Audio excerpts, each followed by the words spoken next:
David Crow. Thank you for tuning into episode 230 of my weekly radio show, The Infectious Myth.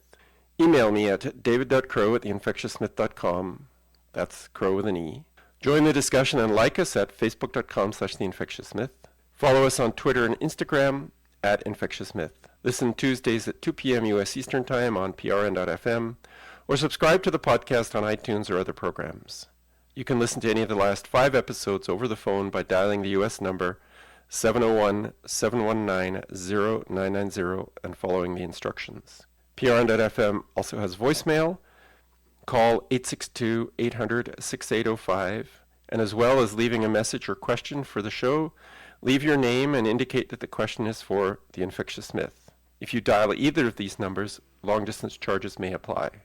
I don't know that you're a listener until I hear from you, so send me a message letting me know how you stay in touch with the show and what you like about it. If you include your mailing address, I'll send you a little thank you gift, one of the bookmarks I make by hand using my own photographs. I do really love to hear from my listeners, so don't be shy. You can make a one-time donation to the expenses of the show via PayPal using the email david.crow@theinfectiousmyth.com, or you can commit to monthly donations at patreon.com or liberapay.com, where we are also Infectious Myth, one word. We appreciate all our listeners, but if you want the show to continue to grow and improve, consider paying a small amount for the information that you are gleaning, for the support you get for some of your non-mainstream ideas, and the challenges you get to others. If you'd like me to speak at a meeting of an organization you're a member of, on any topic that you think I have an interesting and worthwhile opinion on, I'd be happy to discuss this with you. I appreciate you commenting and suggesting guests. I appreciate your financial support as well. Thanks for listening and for recommending the show to your friends. Tom wrote to me via email. I have a question about your episode on measles. I really appreciated how thorough it was. At one point you suggested that measles could be vitamin A deficiency, and you also brought up that getting measles once is supposed to give a person lifetime immunity. Can you get lifelong immunity to a vitamin deficiency?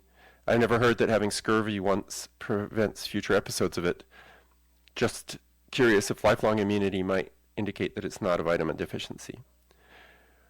So I wrote back to Tom, thanks for your positive feedback, and your question is very good and something that I've wrestled with.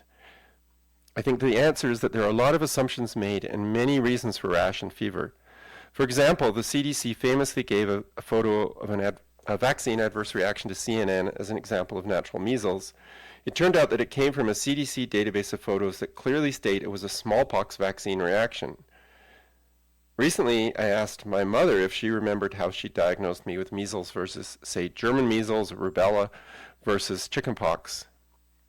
Because back then, hardly anybody went to the doctor for these conditions, so diagnosis was largely by mothers. She said that measles was going around. In other words, if the radio was reporting an epidemic or other mothers, she would have used that information. And you'd already had the other two, so she made a diagnosis using the assumption that all these diseases could only be acquired once. Now, what would have happened if I'd had spots and a fever after having the other 3 illnesses?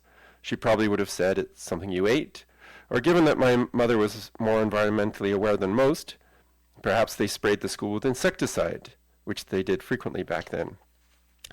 The reality is that very, very few measles cases were diagnosed with virus tests. Most were diagnosed clinically, using the same logic as my mother used, i.e. clinical symptoms plus a knowledge of previous illnesses. It would have been fun to go to one doctor and have a child diagnosed telling them that the child had previously had rubella and chickenpox, and to another doctor with the same child saying that the child had had measles and rubella. Virus tests are expensive, slow, and require taking blood, so would have been rarely done, especially because people didn't go to the doctor in most cases. I think the historic number of measles cases must have been estimates because the vast majority of people didn't believe that you needed to go to a doctor for these childhood illnesses unless the fever or other symptoms got out of control. So I don't have a firm answer, unfortunately, because nobody was asking the right questions in the 1950s and 1960s. And now let's go to this week's interview. I introduced Paul Connett and Bob Dickson in episode 222. I didn't expect to have them back so soon. Paul, as you probably remember, is the founder and former head of the Fluoride Action Network, a chemist by profession. Bob Dickson is a Calgary-based MD who founded Safe Water Calgary to oppose the reintroduction of water fluoridation in Calgary.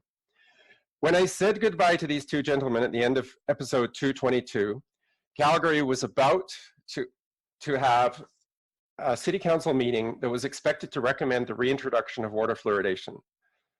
Connett and other opponents were promising a response to the so-called CADIT report. The University of Calgary O'Brien Institute was expected to produce another report supporting fluoridation. Well, things did not go exactly as planned. To recap, Calgary is a city of over 1 million people, so it's important because of its size. That's a lot of people who are either going to be fluoridated or not. If it was in the US, it'd be the 10th biggest city, a little smaller than Dallas, but larger than San Jose. For this discussion, it's important also because it's gone back and forth on the fluoride issue, and whether it stays in the unfluoridated camp or rejoins the fluoridated camp makes a big difference to the future of water fluoridation. We'll discuss what actually happened now. Welcome back to the show, Paul and Bob. Thank you, David. Okay, it's good to have you with me. Let's talk about the mysteriously canceled committee meeting. There was a city council, City of Calgary council meeting that was planned. I forget the name of the subcommittee, and it was expected or anticipated that it could recommend refluoridating the water. So what were some of the things that happened that may have caused this cancellation? Well, when we talked to you, David, it was after Bob and Maria and I had an interview with Dr. Garley of the O'Brien Institute and another member of the committee that was reviewing fluoridation, the safety and effectiveness of fluoridation. And we came out of that meeting with a huge question mark over our heads. I had been able to give, they were very patient with me, I was able to give about a 45-minute PowerPoint presentation on the whole issue of neurotoxicity, going into the history of all the studies, which for me went back to 1996, and particularly focusing on the Bashash study, which came out in 2017, which showed that exposure to the pregnant mother with fluoride, the higher the dose of fluoride, level of fluoride in her urine, which is a measure of total dose to the pregnant woman, the lower the IQ of the children. Now, Bob and Maria told me afterwards that they were looking at Dr. Garley very closely, and he was taking very prestigious amount of notes, so was his colleague, and they looked very concerned as I was going through the evidence of fluoride's neurotoxicity and ability to lower IQ of children. Listened very intensely. They were very polite, and we left the meeting whether or not we had been subjected to a feel good, thank you for coming, you know, the nice, pleasant platitudes, or whether there really had been a rethink. Mm-hmm. But what happened, of course, is the O'Brien Institute came out, and the first words you read are, we cannot say, in the executive summary, we cannot say a yes or no to fluoridation. We cannot say yes or no. That itself was very, very dramatic, because we were all expecting them to say yes. The O'Brien Institute has been pro-fluoridation for many, many years. And so that was what was expected, as you said at the beginning.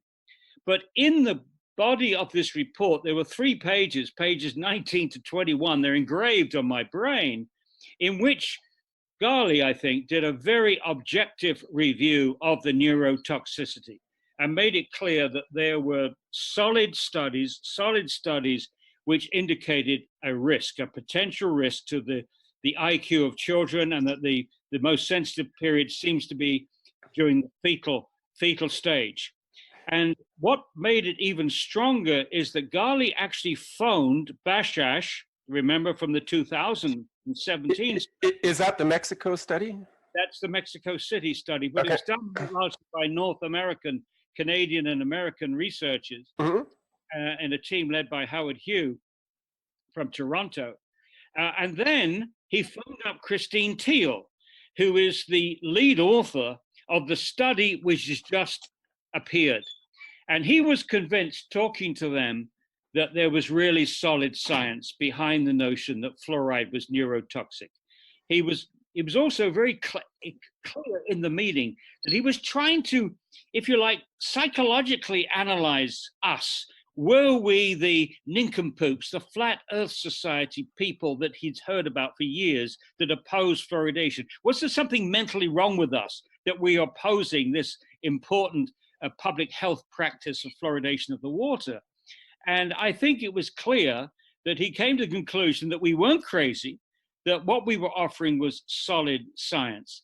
And I, to his enormous credit, and I've said this to him in person, and I've said it in public, I've said it to the global TV people, but they never broadcast my interview, how impressed I was with the integrity of this man to actually do what he did for the O'Brien Institute. And that is why, to answer your question, that is why this meeting was postponed. The people promoting fluoridation in the Calgary Council were expecting to come through with O'Brien's endorsement of fluoridation. They didn't. Instead, they had this serious warning about neurotoxicity, and they decided to run for cover and delay the meeting. Okay, well, let's get Bob's perspective on this. Bob, you're on the ground here in Calgary, so what can you add to Paul's discussion? I think Paul's analysis is pretty accurate overall. We've been gaining momentum here in Calgary. We're organizing on the grassroots level and at several different levels with a community campaign and also communicating with our city councillors on a regular basis.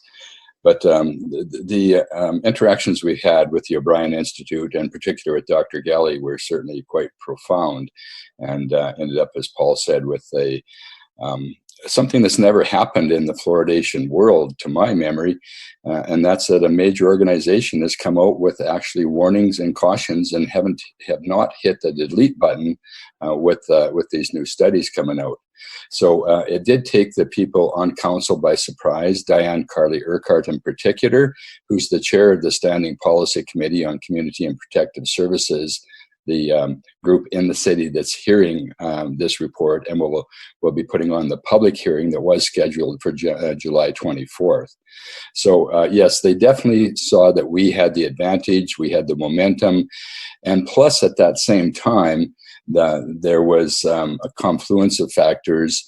The council was having to cut $60 million from the budget, with an additional $70 million to come later in the year, and so they were extremely busy with that. And also the city administration had actually given them a bit of a roundhouse as well, and saying that the administration didn't really feel there was any new money for any new projects at this time. And that's, of course, partly because they were cutting police, fire, and all kinds of social services. And so to have $6 million extra out of nowhere to pay for the infrastructure for water fluoridation, the administration was not in favor of that.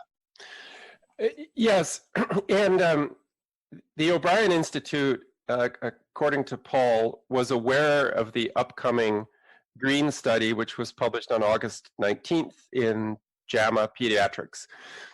But I am not sure that City Council was aware. So if the O'Brien report was a bit of a left hook, then when the Green study came out, that must have been a bit of a right hook, which must have really put them off balance, because it's pretty strong, and it also got a lot of press coverage, which is maybe unusual for a study that provides evidence against water fluoridation. I wouldn't be surprised if the Calgarians for Kids Health, Julia Guichon and that group, also knew about the study coming up, because I think there's still a lot of communication between that group and the O'Brien Institute. So they probably at least had some sort of inkling that it was coming out, that there was something major coming out in August. And so that, coupled with, of course, the studies previously and the economics of it all, they thought best just to regroup. And so the hearing probably will not be until about late August, late October, we're expecting. Right. And Paul, have you heard of any other pending studies that could, get into the mix? Yes, I have heard, and I don't want to jinx them by giving any details, save to say that I think there's a study in the works which is going to be even stronger than the green study, or have even greater impact. I can't say more than that. And is it in the domain of neurology? Oh yes, it's in the same area. Okay, because I mean, there's other issues like thyroid function and kidney and stuff like that, but it seems right now that the focus is on these IQ studies indicating some kind of neurological deficit with exposure to fluoride. So maybe you can help me understand a little bit the green study. So I got a quote here, which I think is from the abstract. So what it says is that mean urinary fluoride, which they call MUFSG, I'm not exactly sure what the acronym stands for. Mean urinary fluoride concentration was significantly higher among 141 women who lived in communities with fluoridated drinking water, and they give an average of 0.69 milligrams per liter, compared with 228 women who lived in communities without fluoridated drinking water, and they had an average of 0.4. So that's a 0.29 difference.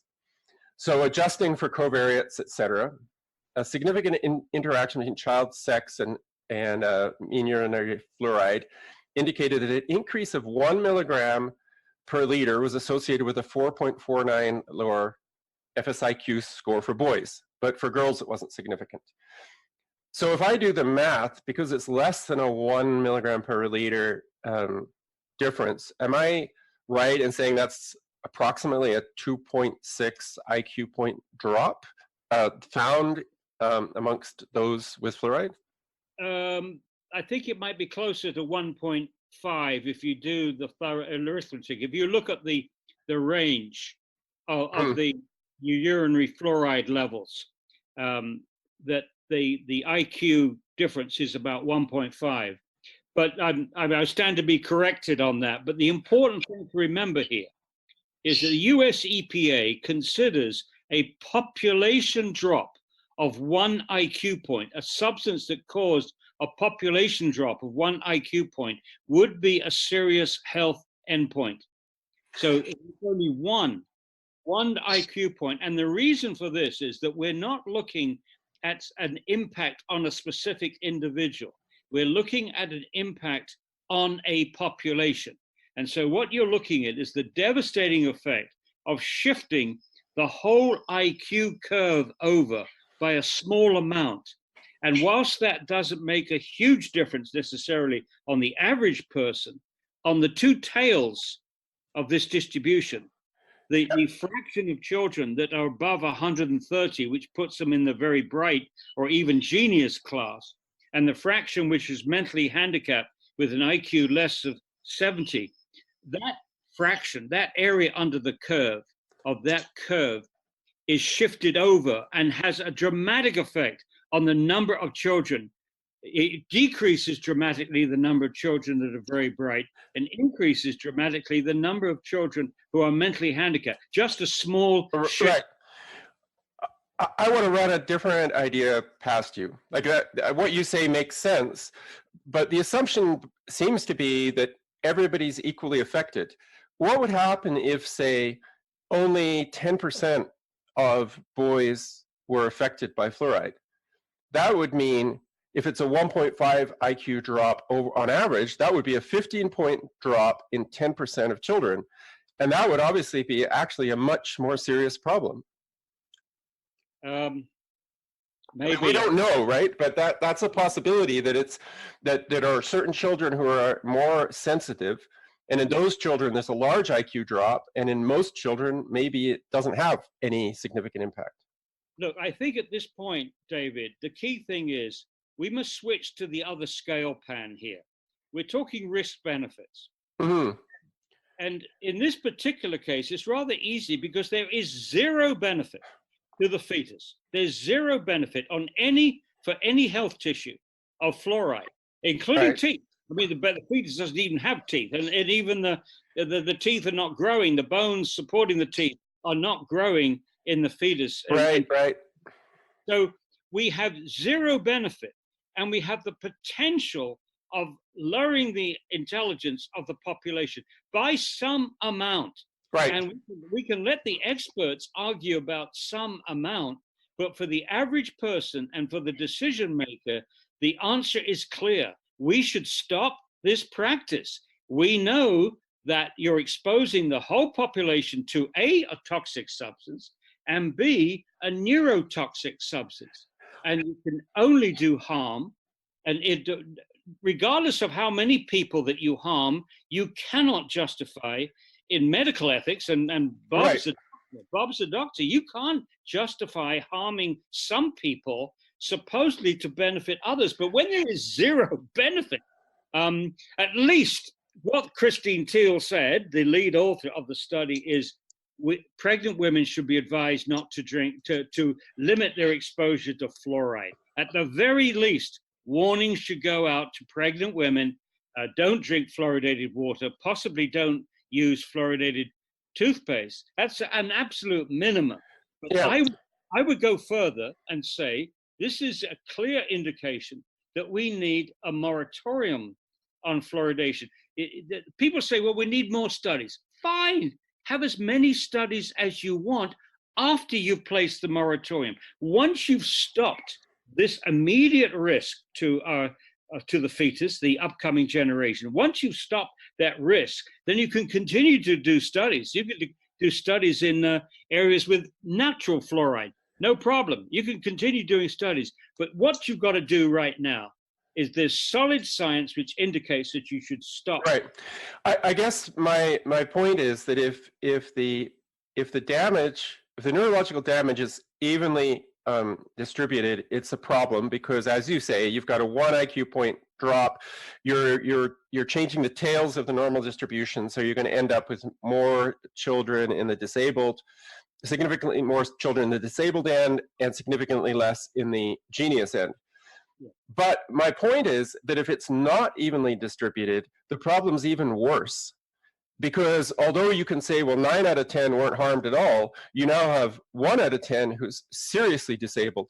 And as we know with things like autism, if you have 1 out of 100 children with autism, that is a huge problem. It's maybe worse than if you had a neurological deficit evenly spread amongst the population. But that's just my thought. I think you're right, and maybe another way of saying the same thing. Is that there are children already who are less fortunate than others. There are children who are no fault of their own. Maybe they're exposed to other toxins like lead. Maybe they come from a low-income family. The diet is worse. Mm-hmm. Anyway, these children, it's going to be made worse for them. Right. I mean, I think it would be unreasonable to assume that every child's going to be affected in exactly the same way. And I think that was the argument that the mainstream press was making, is like, if you put 2 people beside each other who have a 1 IQ point difference, you would not be able to tell the difference. No. And that's true. But that doesn't mean that shifting the IQ is not a problem. It's making the assumption that it's evenly spread. And, your argument, Paul, definitely needs to be taken into account, that it's the tail ends of the normal distribution on intelligence that are important. Can I move on to maybe a pretty representative article in Globe and Mail, which likes to call itself Canada's national newspaper? A very long-term health correspondent, Andre Picard, wrote an article, and he said a few things. I'd like you to respond to them. You can either respond by responding to the comment or commenting on the comment, if you know what I mean. So the first thing he said in the first sentence was that anti-fluoridation is a conspiracy theory. Oh, well, that's absolutely ridiculous. It's one thing to have contended with this nonsense years ago, say in the 80s or 90s. But now that we're talking solid science, this is the time that the media should focus on the science and get rid of all the distractive, I would call it's almost like Donald Trump distracting people from the real issues. The real issue is that a good study or not? Does it come, is it the only study, or has it come in the context of other studies? And in the case of neurotoxicity, there are literally hundreds of other human and animal studies that have already raised red flags in this area. And in the case of Christine Teal, it's a replication of the Bashash study. Teal being, which study is Teal? Teal is the lead author. Oh, okay. She's the last author on the Green study. Okay, I was referring to it as the Green study, but people refer to it as the Teal study because she's the senior author who goes last on the list of authors. Yeah, most people would refer to it as the Green study. Green is a graduate student, is getting a PhD, I think, with this work, and Teal is her thesis, PhD. Okay, got it. Okay, so another thing that Andre Picard said, which maybe we don't have to comment on, was that fluoride was mentioned by in the movie Dr. Strangelove by a mad general. Yeah. Okay. The issue again should be resolved on the science, not on a movie that was made in 1964. Yes. He also said something interesting. Paul, pardon me, Bob. David, we have to remember that Andrew Picard is, I guess you could say, right of Attila the Hun as far as fluoridation goes. He's been a long-standing member of the press that's been totally pejorative, very, very debilitating for our movement. He has a national voice, and it's a voice that cannot be responded to. We've tried to respond to him many times, and it's like what Ellen says, they just don't answer our calls. Yeah, well, we can respond to it here. One of the things he said, which I thought was very interesting, and I didn't misquote this, is that fluoridation has been linked to almost every conceivable disease. And I don't think he realized what he'd written. What he was trying to say is, people have said it reduces IQ, people have said it harms the thyroid, people have said it harms the kidney. Is there anything that people aren't going to say it does? Well, first of all, there is a humorous side to this. There's been a standard ploy of pro-fluoridationists for a long time to make the argument, the people say it causes housemaid's knee, nymphomania, AIDS. They run off a list of things to make it looking absolutely preposterous. No substance could cause all those problems is the message. However, you have to remember that fluoride strikes at the very heart of biochemistry. It inhibits enzymes. It switches on G proteins. It does so many things. It's incompatible with biochemistry. And when you have something striking at the heart of biology, of biochemistry, it's not surprising that it has impacts in many different tissues.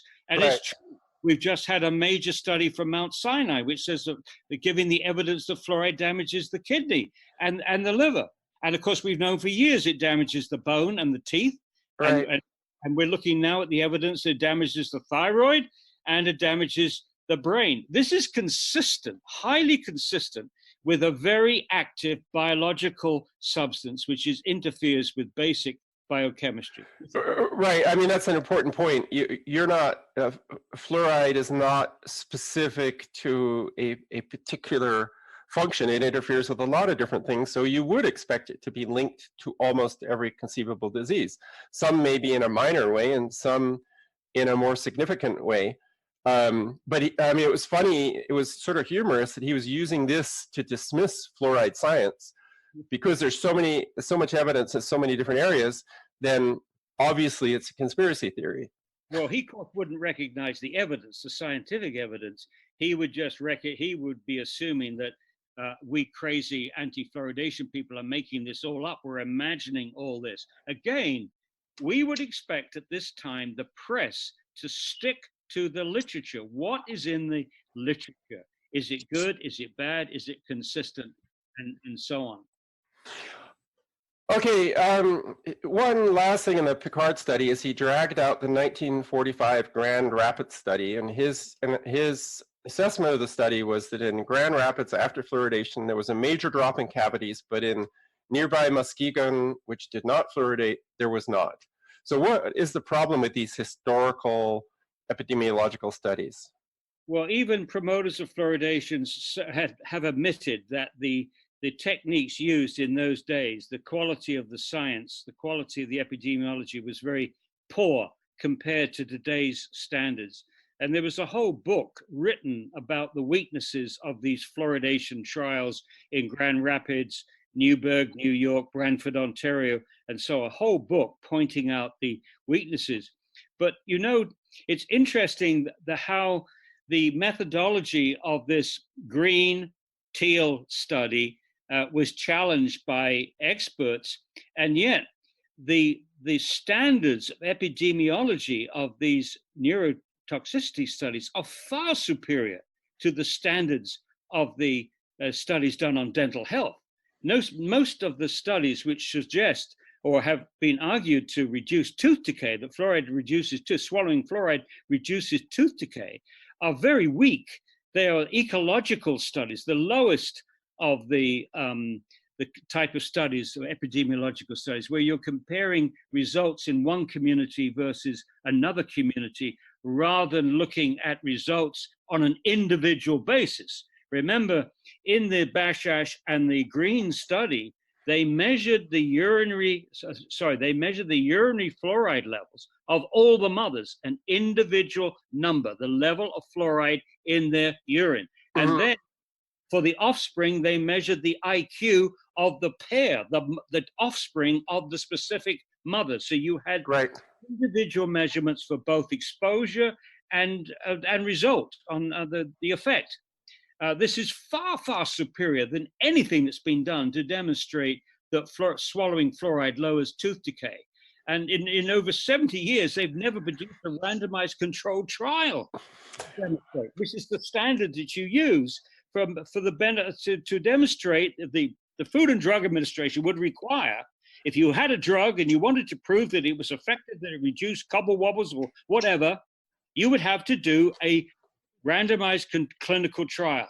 And it wouldn't be that difficult. I mean, you could see something where you'd attach something to somebody's house and it would either fluoridate the water or not, and the person inside the house wouldn't know. You could do a double-blind randomized clinical trial of fluoridation if you wanted to.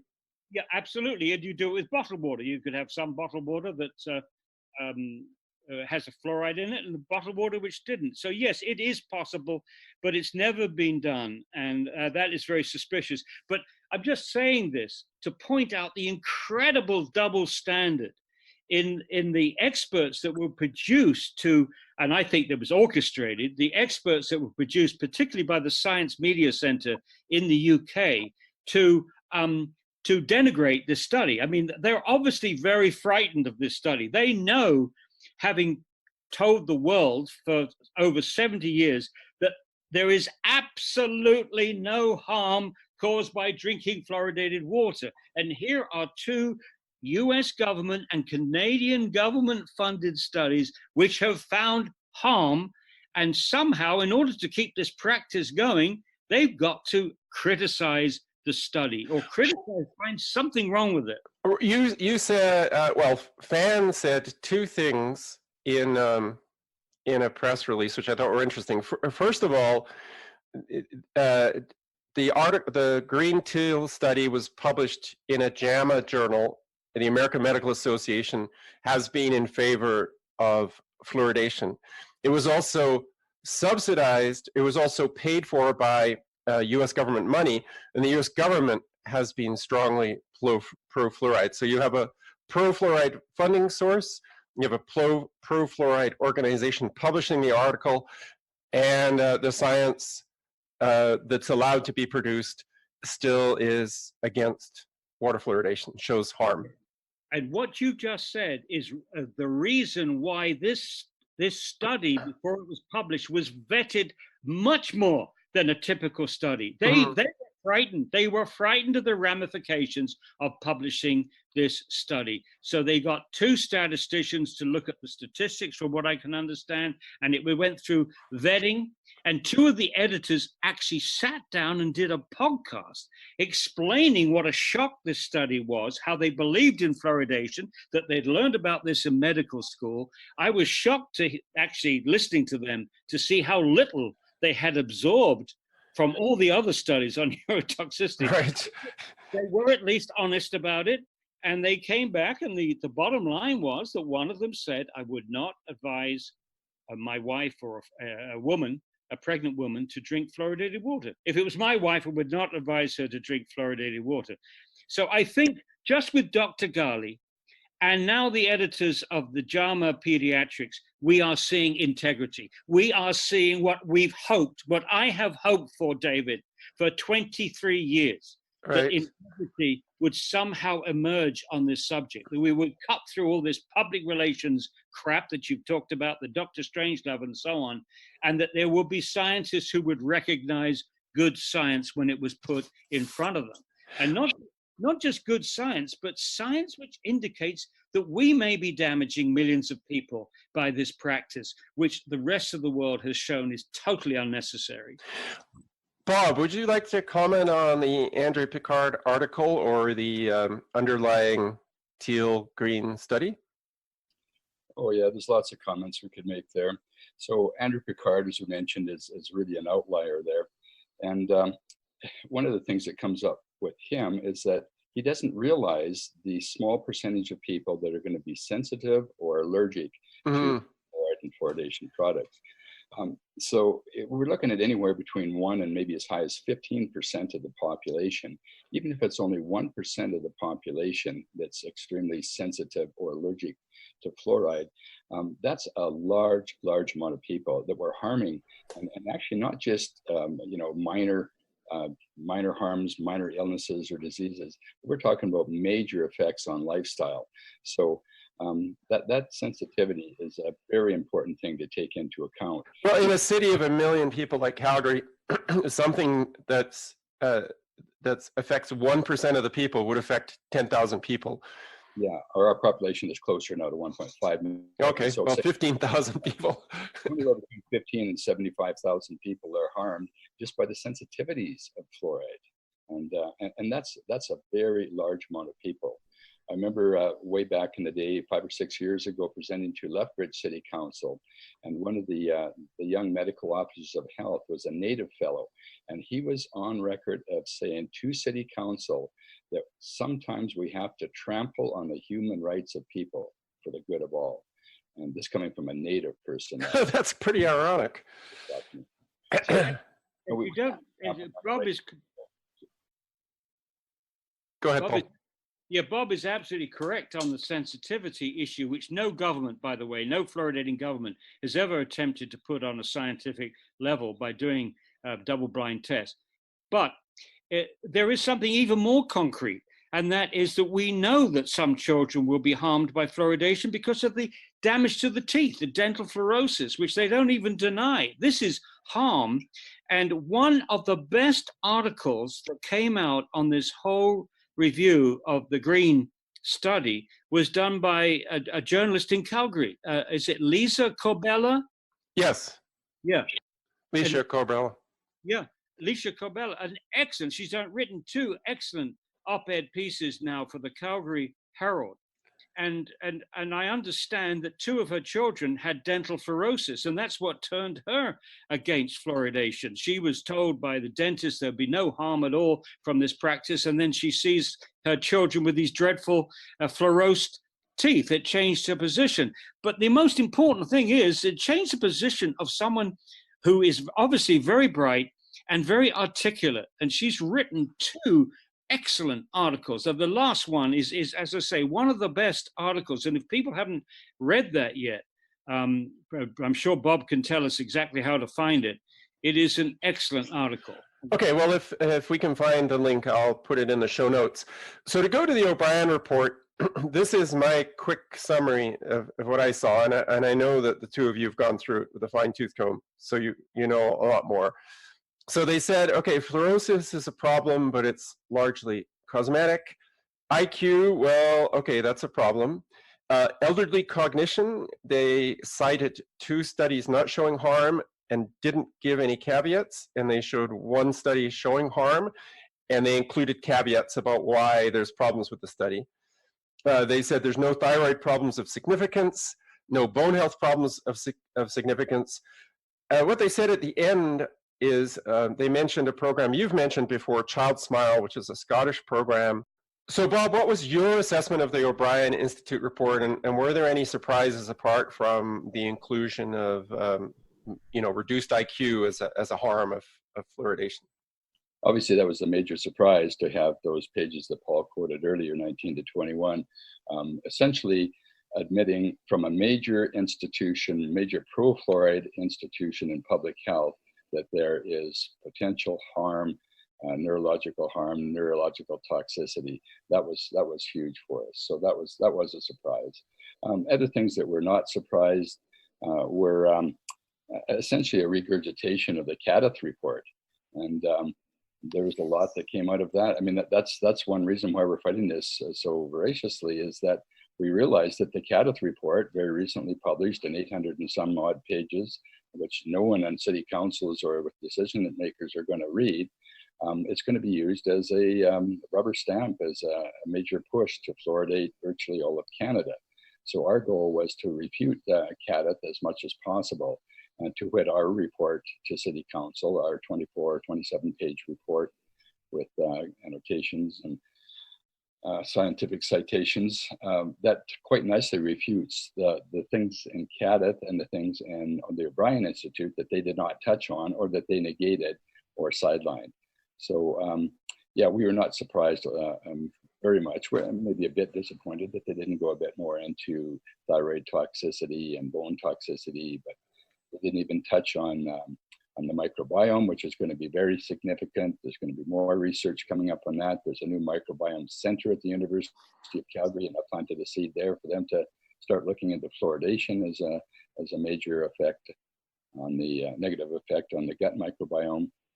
So yeah, I thought it was a decent report, and not too many surprises in it, except for the good surprise of neurotoxicity. Yeah, so it was a slight move towards caution about fluoridation as opposed to gung-ho pro-fluoridation. And Paul, before we take a couple minutes to talk about your response to the Cadiz report, was there anything else about the O'Brien report that surprised you? Well, I thought they more or less towed the line on most issues certainly on benefit. In that case, they produced what we expected them to say as pro-fluoridation, hitherto pro-fluoridation, but with this one huge caveat that they sounded the alarm on IQ, on neurotoxicity, and that's all you need.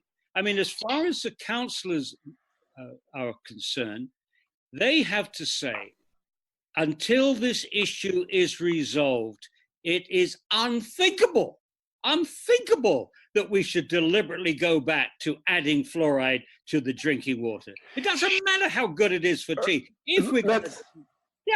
Let's say they admitted that, okay, pregnant women shouldn't drink fluoridated water. Would it be practical to have a water fluoridation system where pregnant women were not drinking that water? So I think it would be extremely difficult for them to organize. I think certainly if you're a believer, then they should go through the steps of trying to do that. I don't think they would succeed. They would succeed. You know, there is another double standard here. This whole practice is predicated on the notion that we can't educate parents to educate their children to brush their teeth. Right. So if you don't have much confidence in your ability to educate people, how on earth would you be able to educate all the pregnant women in Calgary to change behavior? It will be an extremely difficult thing to do. No. And you're doing this to supposedly support the poor. So if pregnant women are supposed to buy bottled water and they're of limited income, that expense may be something they'll put aside because they got to pay rent and they've got to get clothes for their children for school and they got other things. It's not going to be at the top of their priorities. Yeah, exactly. So any way you look at it, any councillor that votes to add fluoride to Calgary's water right now needs their head examining. I'll put in a link to your response to the Cadiz report because we don't have a lot of time to go through all the details. They addressed the IQ issue and they rated only one study as high quality, which was the Broadbent study. So can you briefly talk about that? Well, that is incredible. Broadbent is a dentist in New Zealand. He actually appeared on television during one of my tours there. And during my tour, this was a few years ago, probably 2015, and where I had been talking on television about fluoride's neurotoxicity. This is before Bashash. This is based upon the Chinese and Indian studies that were finding lower IQ in fluoridated communities with high fluoride. And he came out with this paper and he said on television, this is one of the strongest studies, blah, blah, blah. And when it came out, I was absolutely astounded. First of all, if you read it, his language is so obviously biased. He attacks the Chinese studies and says how awful this will be for New Zealand if they stop fluoridation, blah, blah, blah. So clearly he had an agenda. It screams at you. And then when you look at the study itself, there were nearly 1,000 of children in the had grown up in fluoridated communities, but less than 100 in the non-fluoridated communities. So there you have such a discrepancy that the study lacks power if you've only got 100 in the control. And then it's well known that in New Zealand in the 70s, when this study was started, that children that were in non-fluoridated communities were taking fluoride supplements. The long and short of it is there was practically no difference in the fluoride intake between these two communities. So it's not surprising that at the end of the day, he comes back and says we couldn't find a difference in IQ between these two communities. It really is a junk science. I'm sorry. And for Kaddish to give it a high rating tells you a lot about Kaddish. Okay, well, tell us what you really think about broadband. I guess you did. I don't know. There were also socioeconomic differences between the groups, right? Like the rural areas of New Zealand were not fluoridated and the cities were. So you're really taking two very different, groups of people. Yeah, absolutely. And another thing, he chastised the Chinese studies by saying they didn't control for different things. Some of them did, actually. But he had data on lead. He had data on manganese and other neurotoxicants in the water supply, and he didn't control for them, even though he had the data in this large Dunedin study. It wasn't his study. He just used the data from a pre-existing study, the Dunedin study, right. The cohort there. So, he couldn't even live up to his own standards of criticizing the Chinese studies for not controlling for lead. He didn't control for lead, even though he had lead data. I've seen that kind of criticism before where people criticize certain types of study and then they run the studies with the same characteristics and don't criticize themselves.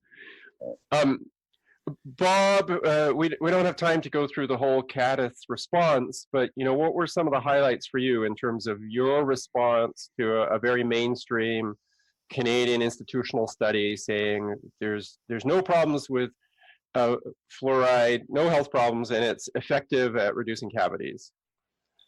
Yeah, well, I'd advise people to read our report, which is very extensive, which draws on expertise from all around the fluoridated planet. We go through several different categories, and there's big ones in there, like Paul mentioned, the economics of it. Even in Calgary, the economics of the damages caused by fluoride. Like if you take the 1 IQ point, which is very, very conservative, 1 IQ point drop, for Calgary, we calculated that out to mean it was close to $9 billion cost to Calgary alone over the next 40 years.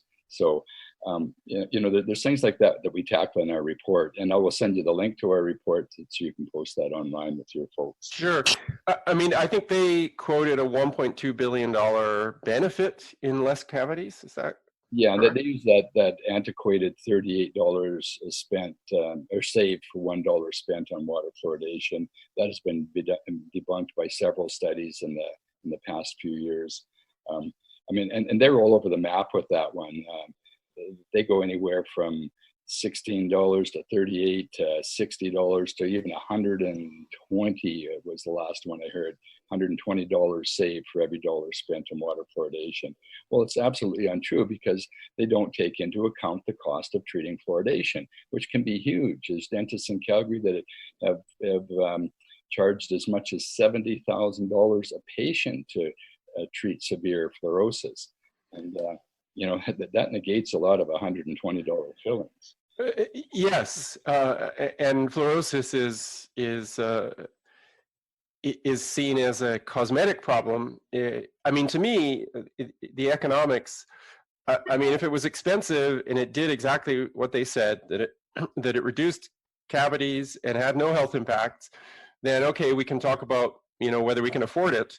But to me, the health impacts are outside the realm of economics. I mean, if we're reducing the IQ of some or all children, even just boys, that's a problem. I mean, as males, we know that boys can be pretty dumb at times anyway, so we don't make the problem worse. Yeah. So we're covering all the bases there. We're covering everything from economics through ethics and morality and the science. So we've got them on virtually in all those categories and all those stuff. And it's not that long, so it's a good read. It's not huge. Paul, you wanted to say something? Yeah, David, if there's one absolutely simple and fatal flaw of the Kaddish report, you better check the date that was published. I think the official date is 2019 for the Kaddish report, but let's say it's the latest is 2008, the earliest is 2018 maybe. But they didn't cover Bashash. They didn't cover the Bashash study that was published in September of 2017. This was a 12-year study funded by the US government, done by top researchers from Canada, the United States. I mean, it was the groundbreaking, the landmark study on neurotoxicity of fluoride, and they didn't cover it. Do you think it's possible that they had written this report and they were just waiting for an opportunity to release it? Quite possibly. But if of course, it was published after they had access to Bashash, then you have to be very suspicious about their motivations. If it was published before they had access to Bashash, then clearly this review is completely outdated. Right. So either way, it's a problem. Okay, so David, it's very easy to do an addendum. We did that on our report. If you look at the second or third page of our report, it's a full page of addendums and updates. And we did those within the last few months, not years. Yes. Okay, well, in the last couple of minutes, perhaps you can each take a minute to just add whatever you think is important, where we're going to go in the future with this.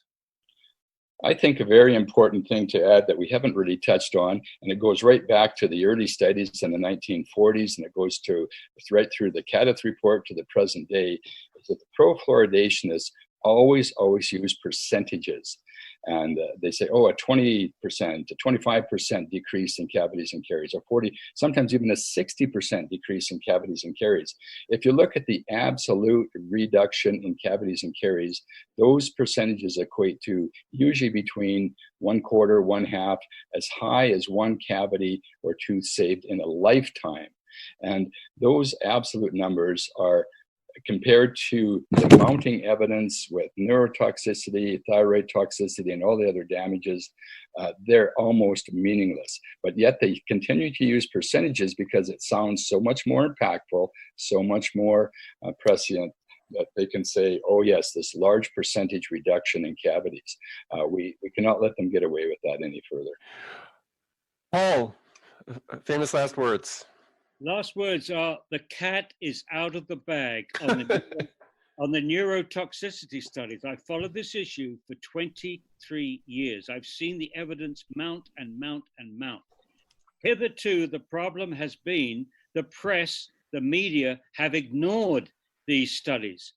And the media and the academia have been frightened of getting involved in this kind of research because they are attacked. But now we see that some of the most important people in neurotoxicity, Philip Grandjean, expert on mercury, Bruce Lanphier, the go-to person from public health on lead, Bellinger, the same, a pioneer in lead's neurotoxicity, Howard Hugh, Christine Till. These are the leading figures in the science of neurotoxicity in the world. These people are involved. I believe we'll see more and more research and more damning research, particularly on fluoride's neurotoxicity. And to repeat what I've said before, any counselor that gives the go-ahead to fluoridation today needs their head examining. One last comment, David. I think what you're seeing now, finally, we've been negated so long, for so many decades, for any press or publications or acknowledgments or recognition. They've had their fingers in their ears. They've had the blinders on so tightly. They've got their fingers on the delete button. And now the dam is finally breaking. And you see this in this latest report with Till's study worldwide now. There's comment after article after interview. There's just so much. The dam is starting to break.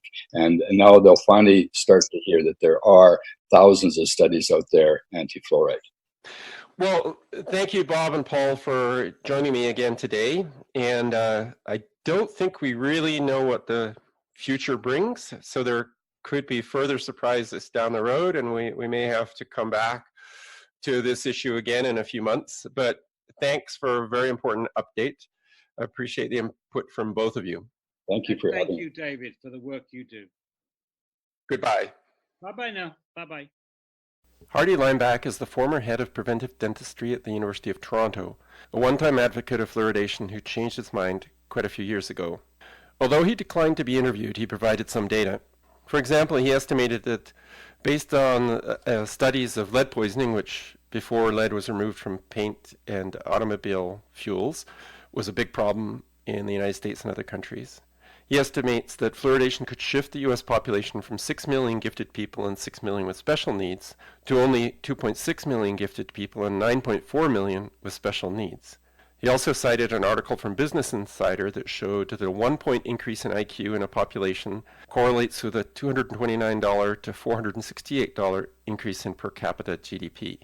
I asked him what he thought were the most serious adverse effects of fluoridation, and he provided information supporting neurological effects from prenatal exposure as particularly bad, endocrine effects, i.e. the hormone system, bone cancer risk in boys, bone damage in elderly people such as increased hip fracture risk.